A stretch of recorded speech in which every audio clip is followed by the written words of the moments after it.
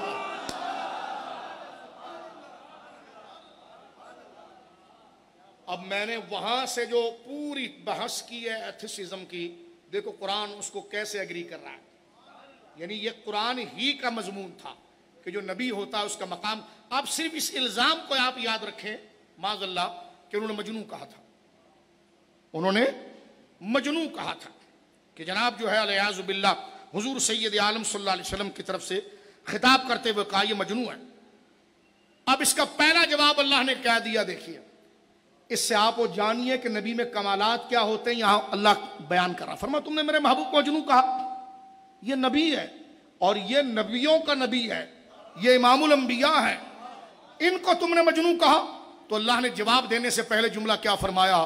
فرمایا نون والقلم وما یسطرون. فرمایا تم اس کو مجنون کر رہے ہو جس کی شان میں قلم مسلسل لکھ رہا ہے. مجنون میں کیا کمال ہوتا ہے؟ فرمایا تم نے میرے محبوب کو مجنون کہا.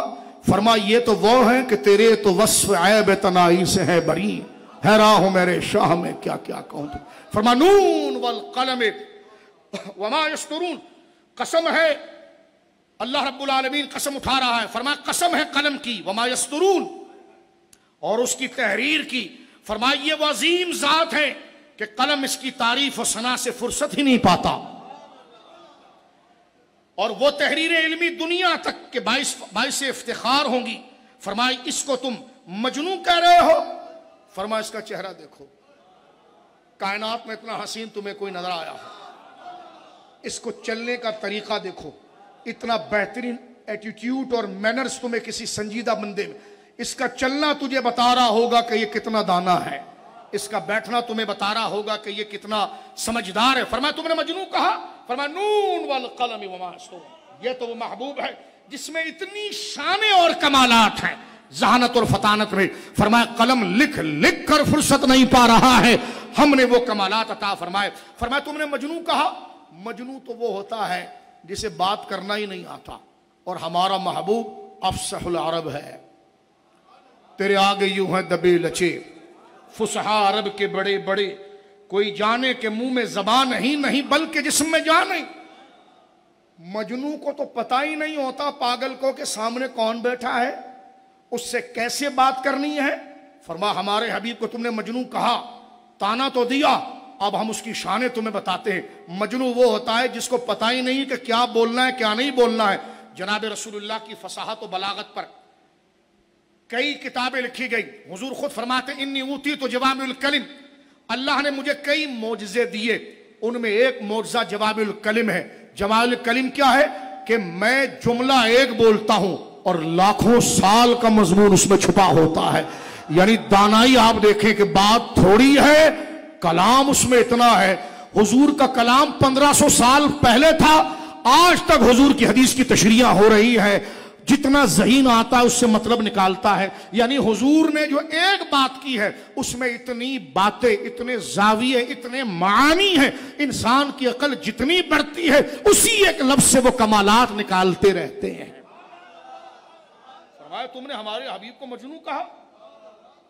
مجنوں میں تو بولنے کا ڈھنگ نہیں، وہ تو صحیح جملے بھی صحیح انداز میں پروناؤنس نہیں کر سکتا۔ ایک تو ابھی دیکھیے جواب یہاں پر دیا جا رہا ہے، میں عقیدہ نبوت پر بات کر رہا ہوں آپ کے سامنے۔ فرمایا کہ مجنوں تو بات بھی نہیں کر سکتا، اسے تو جملہ اس کے منہ سے نہیں آتا، اس کے تو الفاظ ٹوٹ جاتے ہیں، اسے خبر ہی نہیں ہوتی۔ جناب رسول اللہ صلی اللہ علیہ وسلم کی نبوت کی سب سے بڑی دلیل یہ ہے کہ آپ افصح العرب ہیں، عرب کو سب سے زیادہ گھمنڈ اپنی زبان پر ہے کہ اس کو کتنے اچھے پروناؤنس سے بولا جائے، جس چیز کے لیے بولا جا رہا ہے اس چیز کے بیان کے لیے الفاظ کا انتخاب کیسے کیا جا رہا ہے۔ دیکھیں سادے انداز میں سمجھاؤں، شاعر غالب بھی شاعر ہے، میر بھی شاعر ہے، فلاں بھی شاعر ہے، لیکن شعراء کے درجے کیوں بدلتے ہیں؟ بات ایک ہی ہوتی ہے، وہ کسی محبوب کی تعریف کر رہے ہوتے ہیں، لیکن ان میں درجہ بندی کیا ہوتی ہے کہ وہ کوئی اس کے زلف کے لیے کیا لفظ لا رہا ہے، کوئی کیا استعارہ لا رہا ہے، تو جو جتنا جاندار استعارہ لائے گا کہیں گے واہ یار کیا بات کی اس نے، بات اس کے حسن کی ہے، اس کے چہرے کی ہے، لیکن اس کے لیے تغزل، اس کے لیے مبالغہ، اس کے لیے پیرائے جو لا رہے ہیں۔ اب میں آپ کی خدمت میں عرض کرنا چاہ رہا ہوں، دیکھیے جناب رسول مکرم صلی اللہ علیہ وسلم کی فصاحت و بلاغت، اہل عرب اپنی زبان پر اتنے نازا تھے کہ جو عربی نہیں ہیں ان کو وہ عجمی کہتے تھے۔ عجمی کا معنی ہے گونگا ہونا۔ رسول کریم صلی اللہ علیہ وسلم نے عربی زبان، پہلی بات تو سنیے، عرب میں 7 سے لے کر 8 قبیلے فصیح عربی بولتے تھے، یعنی اب میں اس کو آسان نہیں کر سکتا، بس آگے چل رہا ہوں، سنیے کہ عرب کے اندر 8 یا 7 کے قریب قبیلے اصل اہل زبان کہلاتے تھے، اور ان کی عربی کو عربی کہا جاتا تھا۔ اور حضور تو حجاز میں رہتے تھے، وہ قبیلے اور جگہ پر، سرکار نے کسی لینگویج کلاس میں جا کر ان تمام کے لہجوں کو کبھی نہیں پڑھا کہ وہ ایک جناب جو ہے ایک قبیلہ اس گلاس کے لیے ایک لفظ استعمال کرتا ہے، دوسرا قبیلہ بیان گلاس ہی کو کرے گا لیکن دوسرا لفظ لائے گا، تیسرا قبیلہ بیان بتائے گا گلاس ہی کی پوزیشن لیکن تیسرا مختلف لفظ لائے گا۔ ایسے 8 قبیلے بن گئے، اور یہ آٹھوں لفظ جو ایک چیز پر بولے گئے یہ 8 کے 8 فصیح ہیں، یہ 8 فصیح ہیں اور الگ الگ ہیں۔ اب حضور سید عالم تو حجاز میں رہے، حضور نے نہ کبھی ان کا لہجہ پڑھا نہ کبھی انسٹیٹیوٹ میں گئے، لیکن صحابہ کہتے ہیں سرکار علیہ الصلوۃ والسلام جب کہیں تشریف لے جاتے، یا عرب قبیلہ بنو طے یا مدر یا فلانا یا طائف، یہاں کے قبیلے یا یمن، یہاں کے لوگ جب حضور پاس آتے تو سرکار، کیونکہ ہر قبیلے کا ایک دوسرے کے لیے خیر خیریت پوچھنے کا انداز مختلف تھا، ایک الگ الگ انداز میں وہ پوچھتے خیریت ہی تھے لیکن الگ الگ انداز میں۔ سرکار نے ہر ایک کی زبان کے لیے کوئی انسٹیٹیوٹ نہیں لیا کہ سب میں اس میں پی ایچ ڈی کریں۔ سرکار دو عالم کے پاس جب الگ الگ 8 قبیلے کے فصیح لوگ آتے تو سرکار ہر ایک سے انہی کے لہجے میں بات کرتے، یہاں تک کہ قریش عرب جو فصیح قبیلہ ہے ان میں کئی صحابہ حضور کی اس عربی کو دیکھ کر دنگ ہوتے، کہتے یہ خود بھی عربی ہیں اور فصیح ہیں، وہ حضور سے کہتے یا رسول اللہ آپ نے یہ جو لفظ کہا عربی یہی ہے، لیکن ان حضور سے پوچھتے حضور اس کا معنی کیا ہوگا؟ فرمایا نون والقلم وما یسطرون ما انت بنعمت ربک بمجنون، تم نے ہمارے حبیب کو مجنون کہا، مجنون کو تو تمیز ہی نہیں ہے کہ لفظ کیا ہوتا ہے، زبان کیا ہوتی، بات کیا ہوتی ہے۔ یہاں تک کہ قریش مکہ اور مکہ کے کفار اور مدینے کے یہود کو یہ پتا تھا کہ انہوں نے یہ زبانیں اور زبانوں کا میں جو فرق ہے، قبیلوں کا جو فرق ہے، یہ میں بار بار ادھر اس لیے ہی گھوم رہا ہوں کہ یہ وہ زبان ہے کہ جن کو اپنی زبان پر ناز تھا۔ کئی لوگ تو صرف اس لیے مسلمان ہوئے کیونکہ ان کو زبانوں فرض، تو سرکار نے ان کے قبیلے کے جو پرانے شاعر ہیں نا ان کی شاعری پڑھ دی، انہوں نے تو دل ہی اٹھا کے قدموں میں رکھ دیا، کہنے کہ واہ کیا بات کر دی آپ نے اپنے قبیلے کی، آپ نے ہمارے قبیلے کو کیسے جانا؟ سرکار نے 10 باتیں ان کے قبیلے کے بنیادی فساد کی اور پڑھ دی. انہوں نے کہا آپ اللہ کے رسول ہاتھ بڑھائیے ہم کلمہ پڑھتے ہیں. ما انت بنعمت ربک بمجنون، آپ اپنے رب کی نعمت کو پانے والے ہیں اور آپ مجنون نہیں ہیں. قرآن کریم کیا ذکر کر رہا ہے؟ اللہ رب العالمین فرما رہا ہے ما انت بنعمت ربک بمجنون، یہ آپ کو مجنون کہہ رہے ہیں، اور آپ اپنے رب کے فضل اور کمال کو پانے والے ہیں، آپ مجنون نہیں ہیں.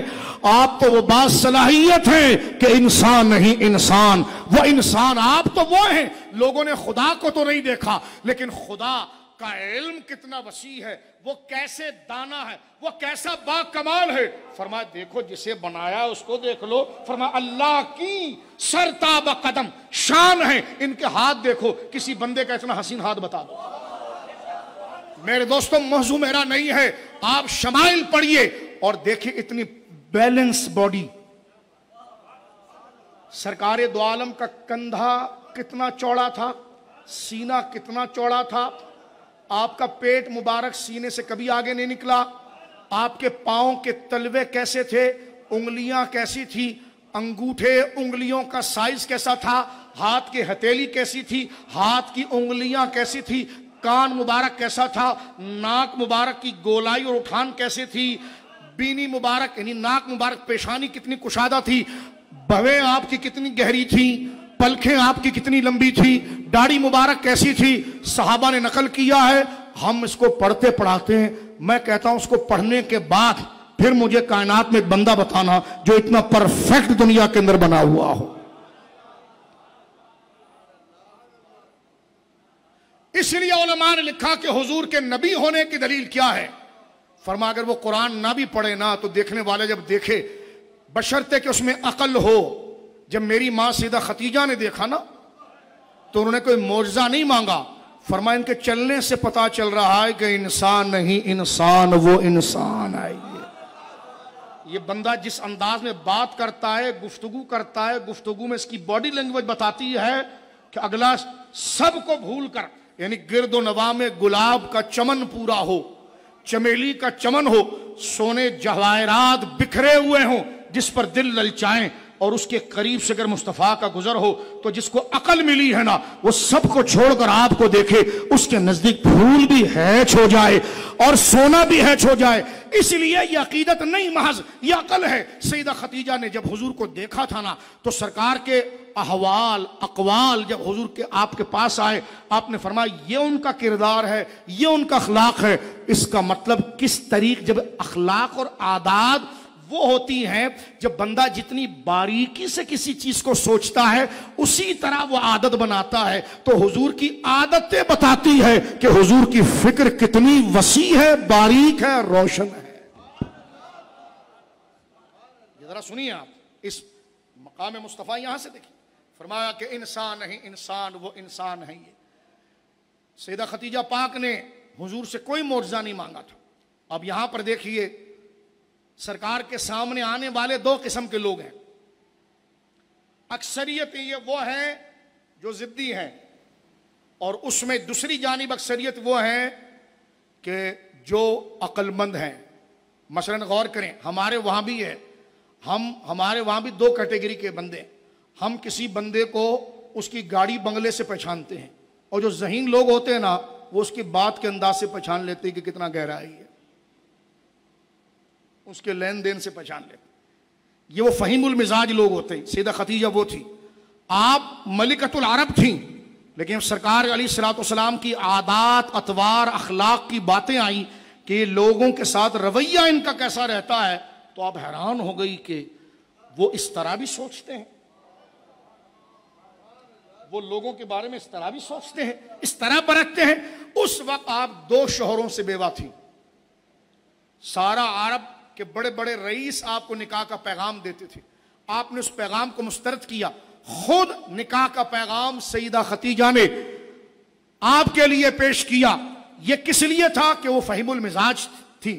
لیکن جس وقت حضور کے ساتھ 15 سال مزید رہیں اور یہاں اعلان نبوت ہوا، اور جب اعلان نبوت ہوا سرکار گھر تشریف لائے، اور سرکار دو عالم صلی اللہ علیہ وسلم نے فرمایا کہ مجھ پر تم جو ہے وہ چادر ڈال دو. تو سیدہ خدیجہ نے فرمایا کہ واللہ ما یحزیک اللہ وبدا، اللہ آپ کو کبھی ضائع نہیں کرے گا۔ سرکار نے نظریں کھول کے دیکھی، فرمایا یعنی آنکھوں میں پوچھا تم کیسا ادراک کر رہی ہو؟ فرمایا اس لیے کہ انک لتصل الرحمہ، آپ رشتوں کو نبھانے والے، وتحمل الکلہ، آپ کمزوروں کا بوجھ اٹھانے والے ہیں، وتکسب المعدومہ، آپ بے سہاروں کے لیے کمانے والے ہیں، وتقری الضیف، آپ مہمان نوازی کرنے والے ہیں، وتعین علی نوائب الحق، آپ جھتوں کو نہیں دیکھتے کہ جھتے کیا ہیں، آپ دیکھتے ہیں کہ ساری دنیا ایک طرف ہو اور حق بولنے والا بندہ ایک طرف ہو، تو آپ لوگوں کو نظریے سے پرکھتے ہیں، برادری اور اکثریت سے نہیں پرکھتے۔ وَتُعِينُ عَلَى نَوَائِبِ الْحَقِّ، آپ ہمیشہ اسی کا ساتھ دیتے ہیں جو حق پر ہیں۔ سرکار نے چہرہ دیکھ کر انداز میں ہی پوچھا، یوں میں تصور روایت بالمعنی کہتا ہوں کہ خدیجہ میری زندگی کے یہ پہلو تو نے کیسے نکالے؟ تو سیدہ خدیجہ نے احساس میں جواب دیا، میں نے تو یہ پہلے ہی دیکھ لیے تھے، آپ نے اعلان نبوت کیا نہیں، مجھے تو اس 25 سال کی عمر میں ہی سمجھ میں آ گیا تھا کہ آپ نبی ہیں، بولتے نہیں، آپ نے بولا نہیں تو میں بھی چپ رہی، لیکن آج آپ نے اعلان کر دیا ہے تو پھر میں بھی بتا دوں کہ انسان نہیں، انسان وہ انسان ہے۔ نون والقلم وما یسطرون، سرکار دو عالم صلی اللہ علیہ وسلم کی فصاحت پر میں نے آپ کے سامنے جملہ پڑھا۔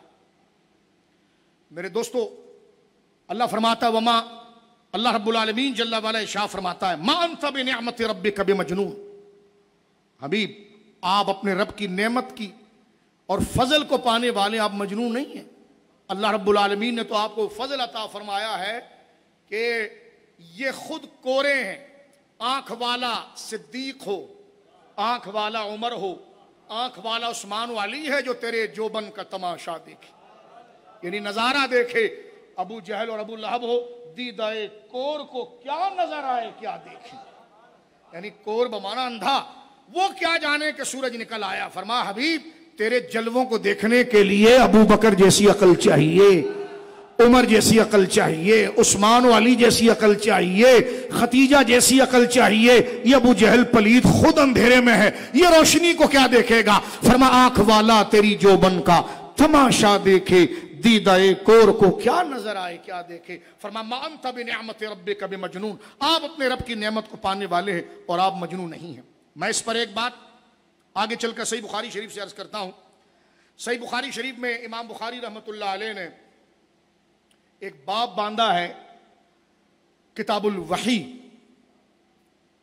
کتاب الوحی، اس میں 6 کے قریب حدیث امام بخاری لائے ہیں، توجہ سنیے گا۔ اس میں آخری حدیث جو ہے نا امام بخاری جو لائے ہیں، یہ حضور کے دور، میں ابھی آپ کے سامنے ڈسکس کرنے جا رہا ہوں مزید باتیں، یعنی جنہوں نے حضور کو دیکھا انہوں نے کیسے دیکھا۔ تم مجنون کہہ رہے ہو، فرمایا جنہوں نے دیکھا انہوں نے کیا بولا۔ اب میں آپ کے سامنے پڑھتا ہوں غیر جانبدار حوالہ۔ بخاری شریف میں یہ پورا واقعہ موجود ہے جو تاریخ کے حقائق سے تعلق رکھتا ہے۔ اس وقت کی ایک سب سے بڑی سپر پاور قیصر روم، اس وقت دنیا 2 حصوں میں بٹی ہوئی تھی، آدھا پرشین آدھا رومن۔ پرشین ایرانی حکومت، یعنی اس طرف کا خراسان کا علاقہ فارس کا، اور روم کا علاقہ، روم عیسائی مذہب والے تھے۔ روم کے بادشاہ کو قیصر کہا جاتا ہے، قیصر قصر سے ہے، یہ اپنی ماں کے پیٹ میں تھا اور ماں کا انتقال ہوا تو پیٹ کاٹ کے نکالا گیا تو اس کا لقب بن گیا قیصر، اللہ معنی لکھتے ہیں۔ اس کے لیے حدیث میں لفظ موجود ہے ہرقل بھی اور ہرقل بھی، یہ اس کے لیے بولا جاتا تھا۔ اس نے جب جنگ کو فتح کیا، مقام ایلیا میں یہ موجود تھا، بیت المقدس کی طرف یہ شکرانے کے لیے آیا کہ میں شکرانے کے لیے بیت المقدس آؤں اور رب کی عبادت کروں، شکر ادا کروں کہ اللہ نے مجھے، میرے رب نے مجھے جو ہے وہ جنگ میں فتح دی۔ یہ کون سا وقت تھا؟ جب صلح حدیبیہ ہوئی تھی۔ سیرت جو پڑھتا ہے وہ میری باتوں کو سمجھے گا، میں مزید ڈیٹیل میں نہیں جاؤں گا اس لیے کہ ٹائم بہت ہوتا جا رہا۔ سن 6 ہجری کے اندر حضور علیہ السلام کا کفار و مشرکین کے ساتھ ایک ایگریمنٹ ہوا تھا کہ 10 سال ہم ایک دوسرے کے ساتھ جنگ نہیں کریں گے، یہ وہ وقت تھا۔ اس وقت ابو سفیان رضی اللہ تعالیٰ عنہ، حضرت ابو سفیان، انہوں نے کلمہ نہیں پڑھا تھا، وہ قریش کے سردار تھے۔ انہوں نے خوشی محسوس کی کہ چلو ابھی تو بدر کی لڑائی ہوئی، پھر احد کی لڑائی ہوئی، لڑائیاں چل رہی تھیں، ہمارا اہل مدینہ محمد رسول اللہ کے ساتھ صلی اللہ علیہ وسلم ایگریمنٹ ہو گیا کہ 10 سال جنگ نہیں ہوگی، تو انہوں نے اس کا فائدہ اٹھایا کہ چلو بزنس کرتے ہیں، 10 سال دبا کر جو ہمارا نقصان پیچھے ہے اس کو پورا کرتے ہیں۔ تو ان کا بزنس تھا چمڑے کا، دیگر چیزوں کا، وہ مکہ سے وہ سامان لے کر وہ ملک شام پہنچے اور ادھر قیصر پہنچا، اور اس وقت حضور سید عالم بدر لڑ چکے تھے، احد لڑ چکے تھے۔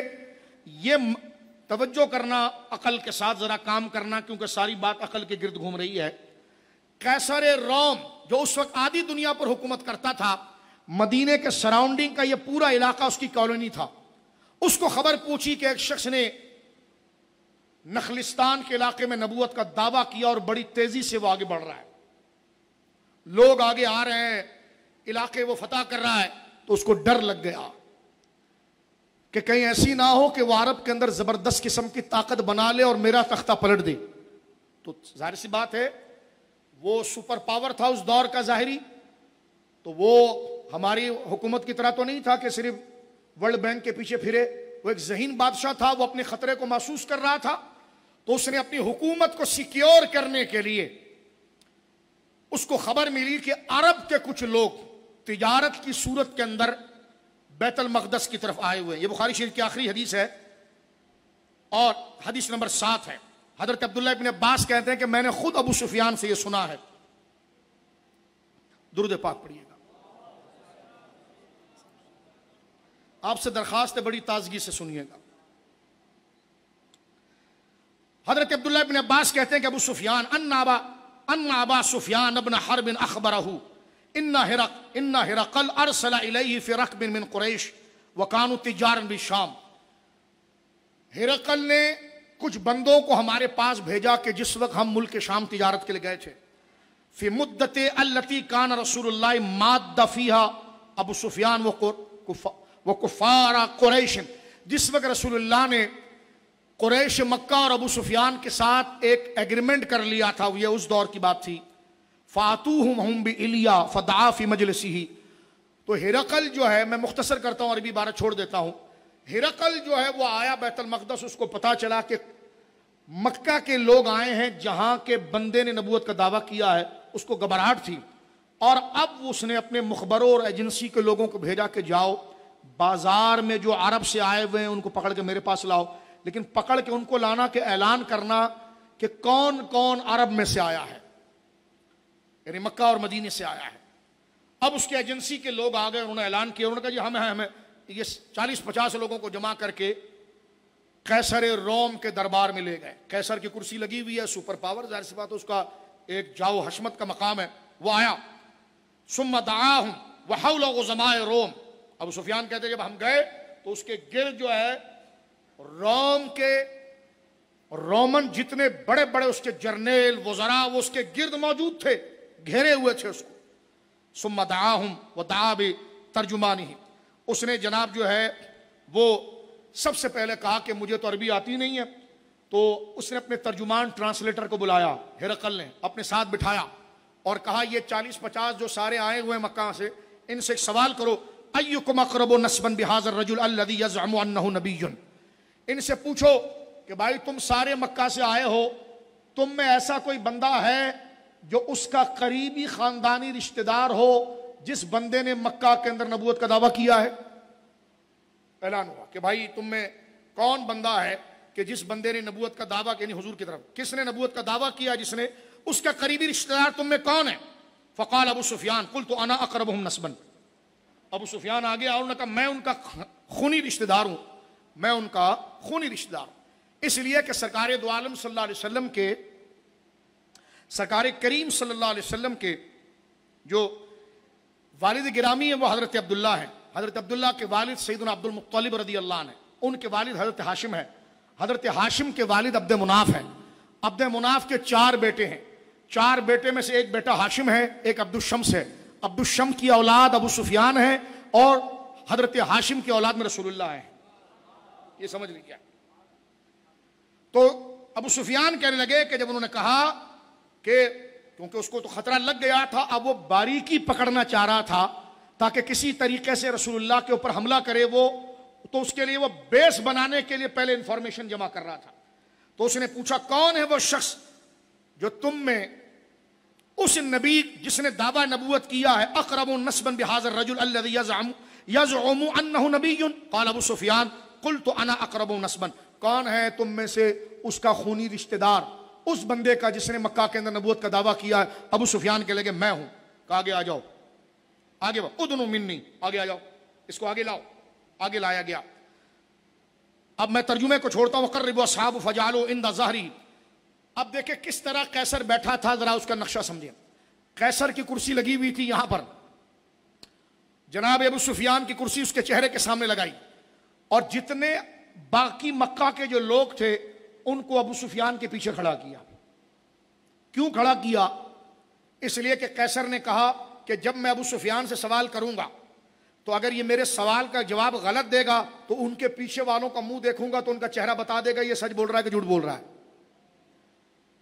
وہ پوری انفارمیشن. اب پیچھے ابو سفیان کے پیچھے رضی اللہ عنہ جو بقیہ عرب تھے ان کو کھڑا کر دیا گیا. اب یہاں پر ابو سفیان ہے، ادھر ہرقل بیٹھا ہے، بیچ میں ٹرانسلیٹر بیٹھا ہے اور پیچھے. اب وہ پہلا سوال کرتا ہے حضور کے لیے انفارمیشن، نون والقلم وما یسطرون ما انت بنعمت ربک بمجنون. تم ہمارے حبیب کو مجنون کہتے ہو؟ اس وقت کا سب سے ذہین بندہ ہرقل اب حضور کے لیے انفارمیشن لے رہا ہے. کبھی اس جھونکے سے بھی حضور کو دیکھو، تنہائی کے اندر یہ باتیں یاد رکھنا، ہاں تو پھر دیکھنا دل پر کیفیت کیسی ہوگی. بنا بنا بنا آسماں منزل ابن مریم، گئے لا مکان تاجدار مدینہ. شرف جن سے حاصل ہوا ہے انبیاء کو وہی ہے حسن افتخار مدینہ. اب مذاکرات شروع ہو گئے. اب مذاکرات شروع ہو رہے ہیں. پہلا سوال کر رہا ہے وہ ترجمان سے، کہا پوچھو اس بندے سے کیف نسبہ فیکم، یہ بتاؤ جس نے نبوت کا دعویٰ کیا ہے تم میں اس کا خاندان کیسا ہے؟ ابو سفیان جواب دے رہے ہیں وہ فینا ذو نسب، وہ ہم میں سب سے عزت والے خاندان میں سے ہیں. ترجمان نے ترجمہ کیا تو جو رائٹر ساتھ میں تھا اس نے جواب لکھ لیا. اچھا دوسرا سوال کر رہا ہے. آپ دیکھیں کیسی انفارمیشن کلیکٹ کی جا رہی ہے. اب سوال کر رہا ہے فَهَلْ قَالَ هَذَا الْقَوْلُ مِنْكُمْ أَحَدٌ قَبْلَهُ، اس نے نبوت کا دعویٰ کیا ہے تو کیا اس سے پہلے کسی اور بندے نے اس کے خاندان میں سے نبوت کا دعویٰ کیا قریب؟ قُلْتُ لَا، نہیں کیا ہے. کہا لکھ لو. دو بات. تیسرا بات فَهَلْ كَانَ مِنْ آبَاءِ مِنْ مَلِكٍ، جس نے نبوت کا دعویٰ کیا اس کے باپ دادا بادشاہ تھے؟ قُلْتُ لَا، نہیں تھے. کہا لکھ لو. قَالَ أَشْرَافُ النَّاسِ يَتَّبِعُونَهُ أَمْ ضُعَفَاءُهُمْ، مالدار اس کی پیروی کرتے ہیں غریب؟ قلت بل ضعفاء، غریب اس کی زیادہ پیروی کرتے ہیں. کہ لکھ لو. پھر سوال کیا ابو سفیان سے یزیدون ام ینقصون، ان کی تعداد بڑھ رہی ہے گھٹ رہی ہے؟ قلت یزیدون، بہت زیادہ بڑھ رہی ہے، دن بدن بڑھ رہی ہے. کہ لکھ لو.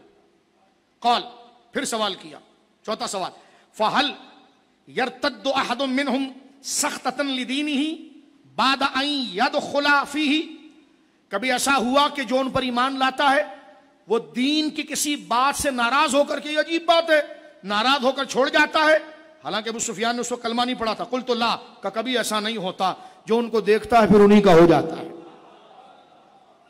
نون والقلم وما یسطرون، یہ گواہی وہ شخص دے رہا ہے جو خود حالت اسلام میں نہیں ہے، جو دشمن ہے اس وقت، اس صورت میں، اس حالت میں، اور جو پوچھ رہا ہے وہ بھی دشمن ہے. ٹھیک ہے. پوچھا گیا کہ جناب پانچواں سوال ہو رہا ہے ان سے، اور اس بات کو پوچھا جا رہا ہے، ان سے پوچھا جا رہا ہے کہ یہ بتاؤ کہ فَكَيْفَ كَانَ قِتَالُكُمْ إِيَّاهُ، جب تمہاری ان کے ساتھ جنگ ہوئی تو نتیجے کیا بنے؟ یہ ہرقل، اگر ہمارے پاس تھوڑی عقل ہونا تو ہم ذرا غور کریں یہ سوال کتنے باریکی کے کر رہا ہے. وقت میرے پاس نہیں، ورنہ اس حدیث پر خود ایک پروگرام ہونا چاہیے. یہ جو سوالات کر رہا ہے، یہ سوال دیکھیے کتنے قیمتی ہے، اب ذرا اپنی عقل سے کام لیں. پھر ایک سوال، پانچواں سوال اوپر سے آ رہا ہے.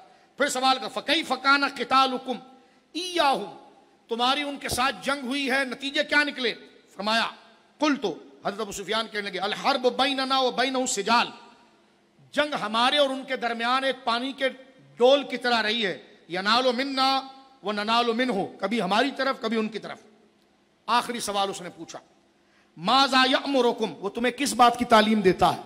پہلے ذات کے بارے میں پورا پوچھ لیا اور ساری انفارمیشن کلیکٹ کر لی اور جھول دیکھ رہا ہے کہ جہاں جھول ہو تو پھر حملہ کر دوں. اب یہ 5 سے 6 سوال حضور کی ذات کے بارے میں کیے. اب تعلیم کے بارے میں کرتا ہے. ماذا یأمرکم, وہ تمہیں کس چیز کی تعلیم دیتا ہے؟ قلت, میں نے ان کو کہا اعبدوا اللہ وحدہ, وہ یہ تعلیم دیتے ہیں کہ ایک خدا کی عبادت کرو. ولا تشرکوا بہ شیئا, اور دوسری بات کرتے ہیں اللہ کے ساتھ کسی کو شریک نہ کرو. وَاتْرُكُوا مَا يَقُولُ آبَاؤُكُمْ, اور تمہارے باپ دادا کی جو بکواسیں الٹی سیدھی اس کو چھوڑ دو. وَيَأْمُرُونَ بِالصَّلَاةِ, اور وہ 4 باتیں خاص حکم دیتے ہیں. ایک نماز کا, وَالزَّكَاةِ, غریبوں پر مال خرچ کرنے کا, وَالصِّدْقِ, ہر حال میں سچ بولنے کا, وَالْعَفَافِ, شرم و حیا کا, وَالصِّلَةِ, اور رشتوں کو نبھانے کا. اس کو جب دیکھا نا اس نے تو بات مکمل ہو گئے. اب ہرقل نے اپنے ٹرانسلیٹر کو دیکھا اور اپنی مادری زبان میں ان سے بات کی اور کہا اس بندے سے بول. فقال لترجمان, اس نے اپنے ٹرانسلیٹر کو کہا قل لہو, اس بندے کو بول, سألتک عن نسب, پہلا سوال میں نے خاندان کا کیا. فذکرت انہ فیکم نسب, تو نے یہ بتایا کہ وہ اعلیٰ خاندان کے ہیں. فکذالک الرسول تبعث فی نسب قومہا, بات تو ٹھیک ہے, رسول ہمیشہ اپنے خاندان میں سب سے عزت والی شاخ میں آتا ہے. ایک کو اس نے کریکٹ کیا. ٹھیک. دوسرا سوال کہا سال تو کا پوچھ اس سے, هل احد منکم هذا القول, میں نے پوچھا تھا کہ اس سے پہلے اگر کسی نے نبوت کا دعویٰ کیا تھا اس کے خاندان میں, تو اس نے کہا نہیں. تو فرمایا لو کان احد قال هذا القول قبله لقلت رجل يتأسى بقولي به قبله, تو اگر یہ کہتا ہاں کسی نے کیا ہے تو میں کہتا اچھا یہ جو نبوت کا دعویٰ کرنے والا یہ اپنے باپ دادا کے پیچھے کھوئی ہوئی امانت کے پیچھے جانا چاہ رہا ہے. لیکن جب کسی نے نہیں کیا ہے تو بات قابل غور ہے اور اس بندے کو پرکھنا چاہیے, کیونکہ نبی کی علامت دوسری بھی اس کے اندر موجود ہے. یہ ہرقل کوئی عام بندہ نہیں پوچھ رہا ہے. اللہ نے دیکھے کیسی شان. فرمایا میں نے تیسرا سوال اس سے کیا کہ اس کے باپ دادا, جس نے نبوت کا دعویٰ کیا ان کے باپ دادا بادشاہ رہے ہیں, تو اس نے کہا نہیں. تو میں نے کہا اچھا, میں ترجمہ پڑھ رہا ہوں صرف, میں نے کہا اچھا ہاں باپ دادا اگر بادشاہ ہوتے تو شاید یہ نبوت کا دعویٰ کا بات اس لیے کرتا کہ شاید میں لوگوں کو جمع کر کے اپنی بادشاہی دوبارہ حاصل کر لوں, اور ایسا نہیں ہے. تو یہ چوتھی بات بھی وہی ہے جو نبی کے اندر ہوتی ہے. میں نے ان سے پوچھا, یہ بڑی پتے کی بات ہے, کہ تم لوگوں نے کبھی اس پر جھوٹ بولتا ہوا اس کو دیکھا ہے, اور کبھی اس نے کسی بندے پر جھوٹی تہمت لگائی ہے؟ تو تو نے کہا نہیں. ہرقل نے کہا جو بندے پر جھوٹی تہمت نہیں لگاتا وہ خدا پر جھوٹی تہمت کیسے لگا سکتا ہے کہ میں اللہ کا نبی ہوں, وہ جھوٹ کیسے بول سکتا ہے؟ تو فرمایا جس نے کبھی بندے پر جھوٹ نہیں بولا اس نے خدا پر کیسے جھوٹ بولا. میں نے تجھ سے پوچھا بتا امیر لوگ سیٹیے زیادہ اس کے پاس جا رہے ہیں یا غریب جا رہے ہیں؟ تو تو نے کہا جی غریب جا رہے ہیں. تو کہا ہمیشہ انبیاء کے ساتھ غریب ہی جڑتے ہیں, کیونکہ سیٹ اگر دھرنے میں بھی مذاکرات کرانے آئے تو آدھا ادھر ملا ہوا ہوتا ہے وہ. ٹھیک ہے جی. اب پوچھا کہ یہ بتا میں نے تجھ سے یہ کہا تھا کہ اس کے ماننے والے جب کلمہ پڑھ لیتے ہیں تو دین سے مرتد ہوتے ہیں دین کی کسی بات پر؟ تو نے کہا نہیں. تو بات یہ بھی ٹھیک ہے کہ جب اسلام, جب ایمان دل میں مکمل طور پر جم جاتا ہے, گھیر لیتا ہے, تو پھر اس سے بغاوت نہیں ہوتی. میں نے تجھ سے پوچھا وہ کن چیزوں کا حکم دیتے ہیں؟ تو نے کہا وہ حکم دیتے ہیں خدا کی عبادت کا, خدا کے ساتھ کسی کو شریک نہ کرے. وَيَنْهَاكُمْ عَنِ الْعِبَادَةِ الْأَوْثَانِ, وہ بتوں کی عبادتوں سے, مورتیوں کی عبادتوں سے باز رکھتے ہیں. وَيَأْمُرُكُمْ الصَّلَاةِ, وہ نماز کا حکم دیتے ہیں. وَالصِّدْقِ, سچائی کا حکم دیتے ہیں. وَالْعَفَافِ, حیا و شرم کا حکم دیتے ہیں کہ لوگوں کا لحاظ کیا جائے اور شرم و حیا رکھی جائے. وَالصِّلَةِ, اور رشتوں کو جوڑا جائے. یہ بات کرنے کے بعد کہا کہہ دیا, ترجمان سے کہا تم نے کہہ دیا اس کو؟ کہا کہا اس سے پوچھ یہ سمجھ گیا؟ کہا یہ کہنا تھا کہ ہرقل نے اپنی کرسی چھوڑی. نون والقلم وما یسطرون. کون بندہ ہے اس کو ذرا دماغ میں بٹھانا. آدھی سلطنت پر حکم کر رہا ہے, لاکھوں فوج کو لے کر کھڑا ہے, وہ حضور پر حملہ کرنا چاہ رہا ہے, لیکن جب حضور کی ذاتی زندگی اور اس زندگی کے بارے میں اس نے 9-8 کے قریب سوال کر لیے اور ابو سفیان سے ایگری کر لیا, سب کو کہا بیٹھے رہو, اور اس کے چہرے کی ہوائیاں اڑی ہوئی تھی اور گھبرایا ہوا تھا. اس نے اپنی کرسی چھوڑی اور کھڑا ہوا اور جملہ کیا کہا غور کرنا میرے دوستو. ہم حضور کا کلمہ پڑھتے ہیں, کاش ہمیں حضور کی قدر آ جائے تو ہم قادیانیوں کے دلالوں کو بھی پاؤں کے نیچے لے اور ویزوں اور نیشنلٹیوں کے لیے حضور کی عزت کو نہ بیچے, بلکہ خود کی جان کو بھی بیچ دے لیکن حضور کی محبت کو نہ بیچے. یہ دیکھیں کیا مقام. ہرقل اپنی جگہ سے کھڑا ہوا, بادشاہ کھڑا ہوا, چہرے کی ہوائیاں اڑی ہوئی ہیں, تعجب میں ہے, الارمنگ ہو گئی ہے کہ اب نظام تبدیل ہونے والا ہے, اب نظام تبدیل ہونے والا ہے, اب حکومتیں بدلنے والی ہیں, اب اس کی حکومت آنے والی ہے کہ اس کی حکومت آنے والی ہے کہ بجھ گئی جس کے آگے سبھی مشعلے, شمع وہ لے کر آیا ہمارا نبی. کیا خبر کتنے تارے کھلے چھپ گئے پر نہ ڈوبے نہ ڈوبا ہمارا نبی. ہرقل کھڑا ہو گیا اور کھڑے ہو کر تعجب میں اس کے چہرے پر گھبراہٹ اور ڈر کے آثار ہے. اس نے کہا فَإِن كَانَ مَا تَقُولُ حَقًّا, اے ابو سفیان, اے عرب والو, جو سوالات میں نے اس بندے کے بارے میں کیے جس نے نبوت کا دعویٰ کیا, تم نے جو جوابات دیے نا, اگر وہ سچ ہے کہ وہ ایسا ہی ہے, بولو سبحان اللہ, اس کا خاندان ایسا ہے, اس کے ماننے والے ایسے ہیں, اس کا اخلاق ایسا ہے, اس کا کردار ایسا ہے, اگر وہ ایسا ہی ہے تو کہا فَسَيَمْلِكُ مَوْضِعَ قَدَمَيَّ هَاتَيْنِ, اس نے اپنے سر کو جھکا کر جو اپنے پنجے پر کھڑا تھا پاؤں کے, اس کو دیکھ کر کہنے لگا اپنی فوج سے, تو سن لو وہ پوری دنیا پر قابض ہو جائے گا, یہاں تک کہ جس 2 قدم کی جگہ پر میں کھڑا ہوں نا, یہاں بھی اس کی حکومت آ جائے گی. فرمایا نون والقلم وما یسطرون ما انت بنعمت ربک بمجنون. تم نے ہمارے حبیب مکرم کو مجنون کہا. ایک آخری بات اس موضوع کی ذکر کر کے, بلکہ اب تو تعریفات کے ساتھ یہ تقریر کا سلسلہ شروع ہوا, ان 5 آیت کی تشریح تقاضا کرتی ہے. کل وقت ہوا تو انشاءاللہ کچھ ذکر کر کے اور عقیدہ ختم نبوت کے حوالے سے چند ضروری ابحاث اور مرزائیت ملعونین کے جو ان کے چوٹی کے سوالات بنتے ہیں اس کی تیاری کریں گے اور اس کو بتائیں گے آپ کے سامنے کہ جھوٹے کو اس کے گھر تک چھوڑا جائے. لیکن یہاں پر دیکھیے, ایک تو یہ تھا کہ مجنون جو ہے وہ پاگل کو کہا جاتا ہے, اور علماء نے ایک معنی یہ لکھا ہے کہ مجنون جو ہے وہ جن سے ہے, جن, اور جن کا معنی ہوتا ہے چھپی ہوئی چیز.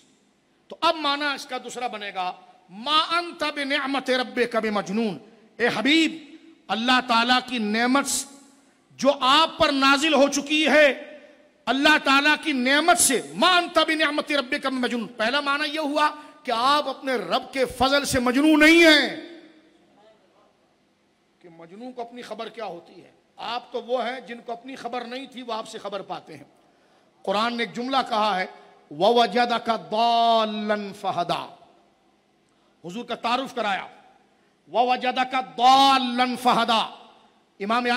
امام اہل سنت نے ضل کا معنی وہاں سورہ یوسف سے لیا اور معنی کیا ہے حبیب ہم نے آپ کو اپنی محبت میں آتا ہوا دیکھا, خود رفتہ دیکھا, تو پھر ہم نے راہ مکمل عطا فرما دی. اس کا ایک عربی فصاحت پر اگر آپ غور کریں, ہماری گفتگو کو ہم سمیٹ رہے ہیں, ما انت بنعمت ربک بمجنون. مجنون کو تو اپنی کوئی شعور نہیں ہوتا, حبیب تو کیسا ہے. بل فرمایا حبیب وَوَجَدَكَ ضَالًّا, ہم نے پایا تجھے ضَالًّا فَهَدَىٰ, تو اپنی جانب راستہ دیا. ضال کا ایک معنی کیا بنتا ہے, مجھے آپ ایک بات بتائیں, بہت بڑا ڈیزرٹ ہو, صحرا ہو, اس میں آپ ایسٹ ویسٹ ساؤتھ نارتھ کیسے سمجھیں گے؟ آپ کو کیسے پتا چلے گا کہ میرا گھر کس طرف ہے؟ سمپل ہے, اگر وہاں کوئی درخت موجود ہو, کوئی درمیان میں صحرا میں درخت موجود ہو, تو آپ گزرتے ہوئے کہیں گے کہ ہاں یہ وہ درخت تھا اور اس کی یہ ٹہنی تھی جس کے رائٹ کی طرف سے میں آیا تھا. یعنی نقشہ کیسے کریں؟ تو ضال صحرا کے اندر اس درخت کو کہتے تھے جس کو دیکھ کر مسافر اپنا راستہ پاتے تھے.